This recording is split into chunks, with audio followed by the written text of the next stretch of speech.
out the day that works best so that I can capture as many people who want to attend live as possible. So I will continue to evaluate and figure out if it's going to be this day of the week, which is Wednesday at 12 p.m. Eastern Time. And if people show up, that's great. But the wonderful thing about live video on YouTube is that it's recorded. So if you aren't able to attend live, then it will show up on my page. So I encourage you to subscribe to my channel and also click that bell button so that you are notified when new videos are available. So if you are here right now, thank you so much for joining me live. I appreciate it. If you have questions, put them in the live chat. I've got that pulled up so I can see any of them that are coming through, and I will answer as many questions as possible. This week, even though I didn't put it in the description, when I communicated it outwards via my marketing efforts, my email and on social media, the topic that I wanted to at least touch on today is using marketing and the use of content throughout the customer journey. And I have to quit saying "and" so much. I have realized that I say that a lot. So note to self. But the customer journey, you're probably hearing more about that and just the overall customer experience that a brand can provide for prospects who have a particular problem and are seeking a solution. Now, a lot of us have similar solutions. I'm in marketing and sales, and there are plenty of other people out there in marketing and sales that you can choose from. The goal for most people is, depending on where they are and what emotional level they're at the time, whether it's an emergency, I need someone, or hey, I'm kind of planning, I'm doing some research. The key is to make information available about you and your services so that they can go through that know, like, and trust process before choosing to buy from you. So one of the things that I've done is kind of taken that to the next level. So you're probably familiar with the know, like, and trust process, right? In order for someone to buy from you, they are going to have to know who you are. They're going to have to like you. They're going to have to trust you before they'll even buy from you. I've taken that a little bit further on both ends, and I've included the define process on the front end. And reason being for that is that your prospects can't like you or get to know you if they can't find you.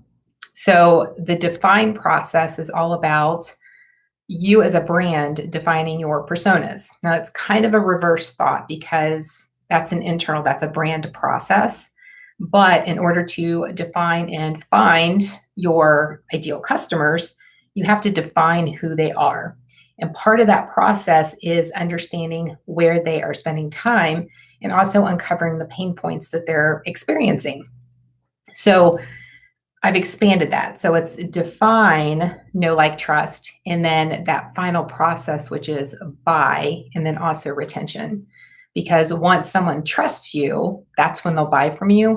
But when they buy from you, that's not when your customer process, your customer service should end. That creates a whole nother process for existing customers that you will eventually go through. So it's important to recognize that process and not think that once they become a customer, that you then can just forget about them. Because as we all know, there are multiple choices for people to choose from. So if you're not providing the type of solutions, product, services, or even the customer service experience that they want, then they're going to go someplace else. So once you've invested all of that time and effort and marketing dollars in trying to find them and help them navigate through that buying process to then choose you, you don't want them to then leave and go someplace else. So it's important to have a retention strategy in place as well. So I recognize that as the end point for the buying journey.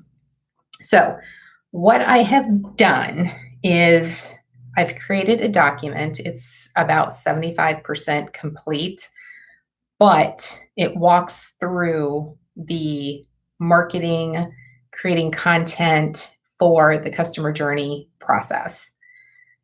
I don't think I can share a screen. I don't know if that's something that maybe I can get once I have so many subscribers. I know I can do it if I decide to go through another platform like StreamYard. So I might have to look into that. But it is, why is the customer journey important? And I've created a document. Well, it's a guide actually. I printed off just 2 pages just to kind of give you a high-level overview of what it is. So it's talking about the marketing content that you can develop for various customer touch points in their buying journey. And if you've heard anybody talk about that, that process can get very complicated very quickly. Think about when you purchased a product, the process that you went through. Let's say it was as simple as finding, let's just use an example I used on my podcast recently, which was finding a plumber. If you don't have a regular plumber that you use, then there's a process that you're going to have to go through in order to find a plumber. And your need could be based on different things or different emotional states. It could be an emergency. One of your pipe bursts in the middle of the night and you've got water leaking through the floor into the kitchen. And that obviously is an emergency. So your emotional trigger is going to be different. Where you go to look for that information, a plumber, is going to be different than, let's say, if you're planning an addition onto your home that includes a half bath.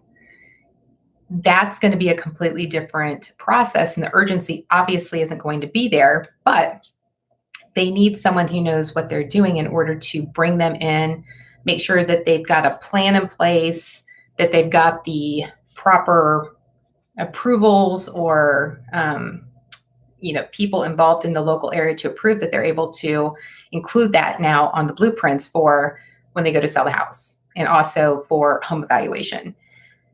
Looking at your buying process, your decision process, that's a service. But going through that process in those 2 examples is going to be completely different. So think about the type of content that you would need to develop if you're a plumber and you're wanting to attract maybe just the planning people. Like you don't want to offer 24/7 emergency service at all. Then your content's going to be different than that plumber who's also offering the 24-hour service to their customers. And where they place it might be different, because if you're panicked, maybe you're not going to go to Facebook because that's where you would normally go if you're like planning and you're going to ask people for referrals and experiences and even make a post on your feed to say, hey, who's used a plumber in this area? What's been your recommendations? Anyone good that you would recommend? If you're in an emergency, you're not going to go to Facebook. You're likely going to go to like Google and look for plumber near me. And then look at the listings to see who offers 24/7 service or who's currently open. It may say open 24 hours. If you're the plumber, you need to understand who your audience is and what the different emotional triggers are in order to develop content for them wherever they are. Hopefully that makes sense. What this guide does is it walks through those different steps. So the define, know, like, trust, buy, and retain steps and walks through, I just include a statistic, but it walks through like what it is and then questions that you need to ask yourself, like when you're developing content, some different things to think about, and then content ideas and different messages that you may want to include with those content ideas. So I'm creating that, like I mentioned, I'm about 75% of the way through it. If you're interested in having that delivered to your inbox when it's complete, I do have a link on my website that you can click and it just opens up an email box for you to send me an email. The subject line's already populated, so you can just go in there and do it. It's at VickiO'Neill.com/subscribe. Yes, subscribe. And it's the top link on that page. So you can just click that and it will send me an email and let me know that you're interested in that when it's complete. Today is April 15th. I will have that complete by the end of this week, which is Friday, April 17th. So you'll have it in time for the weekend. I will most likely come back on here, and I haven't thought about this outside of right now, and each week focus in on one of those phases, at least over the next several weeks. It's either I will do it live or I will do a video and upload it and talk about it. If it's live, it would be great to have you here because then you can ask questions once you've had a chance to look through it. And hey, Krista, thanks for joining me. I appreciate you being here. I'm just going over the why customer journey, why it's important, and then also creating marketing content for the different phases of the customer journey, including the define, which would be the personas, know, like, trust, and then buy and retain. And I'm creating a guide right now that goes through those different steps, including a page for each one of those steps that goes into a description, questions to ask yourself as the brand, things to think about in that particular step in creating content, what's going to resonate with your target customers, and then also content ideas. So the type of content you should use, as well as like possible messaging. Obviously, it's very generic messaging, but just to kind of keep the thought process moving. That is near completion. It's about 75% complete. I am going to have it completed by the end of this week, which is Friday, April 17th.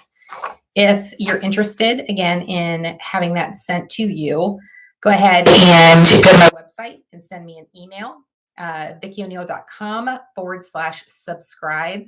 And there's a link at the top of the page that you can just click and it'll open up your email, hit send, and I will get that to you as soon as it's complete. So hopefully that's of interest. I will, like I was mentioning before, I will either create videos separately and upload them or come on here weekly live and talk about each one of these steps. So if it's live, it'd be a great opportunity for you to come back and ask questions.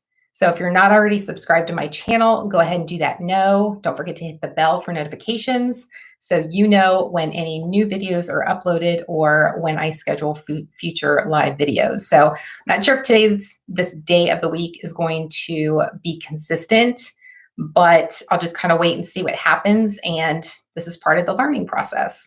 I'm trying something. If it doesn't work, I'll make changes to it. So hopefully this was helpful. If you're watching the replay, feel free to leave a comment, send me a message. I will respond as soon as I see them. And if you have questions, obviously after you receive the guide, then I would be more than happy to answer any of those questions as well. So thank you so much for anyone who joined me last week and then again this week and kind of wobbled through this change and new path that I'm taking going live on YouTube. It worked today, so I'm very thankful of that.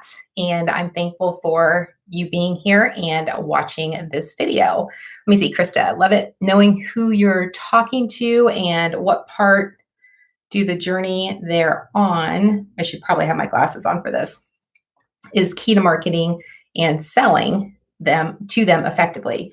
I can't wait to read the guide. Thank you so much. Again, I appreciate you being here. Thank you so much. And until next time, make today great.